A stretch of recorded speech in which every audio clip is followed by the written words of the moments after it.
Saya pergi tanya kawan saya lah sebab dia selalu pergi bercuti. Oh, nak pergi bercuti. Pergilah bercuti, apa masalahnya? Masalahnya aku tak tahu kat mana tempat yang best ni.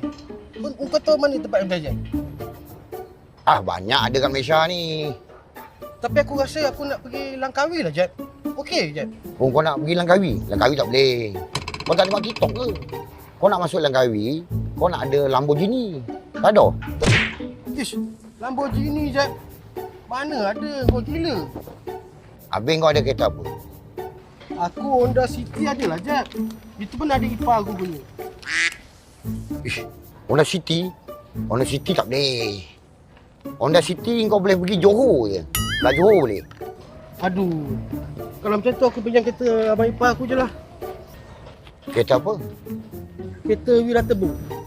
Oh, Wira Tebu eh? Kalau Wira Tebu belah-belah Terengganu je lah. Kalau macam tu, dekat sikit ada. Kalau kau tak nak pergi Terengganu, kau buang Tebu Wira kau tu, tu kau pergi Pahang boleh. Kalau Wira, Pahang je. Aduh, Wira Tebu tu, rotik tak ada pula tu. Kalau kancil boleh, kancil. Kancil? Kancil, belah-belah Seremban boleh lah. Aduh, kalau Seremban dekat sangat aja. Kalau motor aku ni, motor ni. Motor kau ni setakat Batu Kek boleh lah.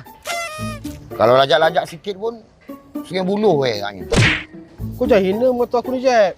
Tapi kalau aku jogging, kat mana best? Kalau kau nak jalan kaki, depan rumah aku boleh lah. Depan rumah kau buat apa?